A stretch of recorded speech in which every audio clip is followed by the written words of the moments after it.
Assalamualaikum warahmatullahi wabarakatuh. Saya Rizky Kurniawan dari Manajemen 22A dengan NPM 224111035. Di sini saya akan menjelaskan tentang analisis rasio keuangan. Analisis rasio keuangan ialah suatu analisis kuantitatif yang digunakan untuk bisa mengevaluasi berbagai aspek kinerja operasi dan keuangan perusahaan berdasarkan suatu informasi yang terdapat dalam laporan keuangan perusahaan, seperti pada suatu laporan neraca, laporan aliran kas, dan laporan laba rugi. Rasio keuangan ini juga dapat digunakan oleh manajemen perusahaan, kreditur atau pemberi pinjaman, serta investor dan para pemegang saham.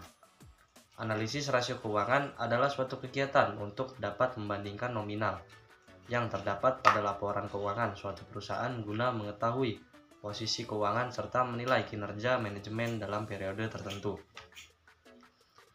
Tujuan utama analisis laporan keuangan adalah sebagai berikut ini.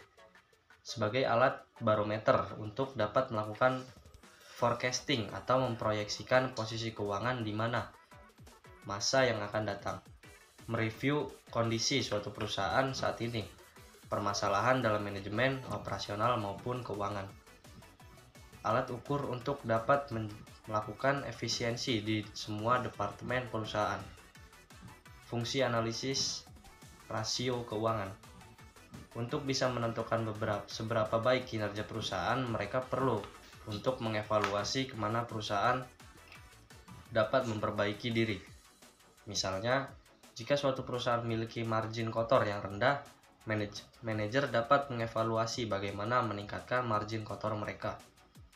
Untuk bisa melihat apakah perusahaan itu investasi yang bagus, dengan membandingkan rasio keuangan antara perusahaan dan antar produk industri, para investor dapat lebih menentukan investasi terbaik.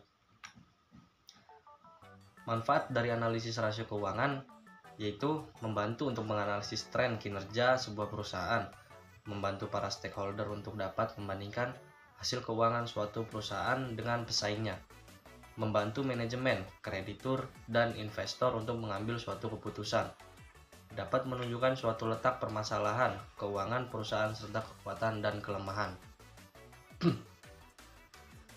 Jenis-jenis analisis rasio keuangan antaranya yaitu rasio likuiditas yang bertujuan untuk dapat menentukan dari kemampuan sebuah perusahaan dalam memenuhi kewajiban jangka pendek. Rasio solvabilitas yang menunjukkan dari suatu kemampuan pada perusahaan dalam memenuhi semua kewajiban baik itu di periode jangka pendek atau jangka panjang. Rasio aktivitas sebagai penunjuk dari segi tingkat efektivitas penggunaan aktiva untuk kekayaan suatu perusahaan. Rasio profitabilitas dan rentabilitas sebagai suatu hasil dari tingkat imbalan atau perolehan dengan membandingkan antara penjualan atau aktiva. Rasio investasi sebagai sebuah petunjuk dari rasio investasi pada sebuah surat berharga atau efek khusus saham dan obligasi. Metode dan teknik analisis rasio yaitu yang pertama, metode analisa pertumbuhan. Sebuah teknik analisa yang juga dapat disusun dengan membandingkan kenaikan atau penurunan posisi laporan keuangan pada suatu periode tertentu dengan periode lainnya dari masing-masing pos yang terdapat di dalam laporan keuangan tersebut dengan menggunakan nilai persentase. Yang kedua, metode tren dan indeks.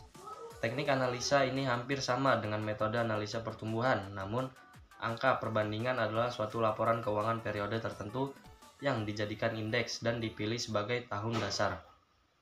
Teknik tren ini sangat berguna untuk dapat memproyeksikan laporan keuangan di masa yang akan datang dengan menggunakan data historis. Yang ketiga, metode analisis rasio. Teknik analisis dengan membandingkan masing-masing pos laporan keuangan yang sangat relevan atau data yang signifikan. Penggolongan rasio keuangan.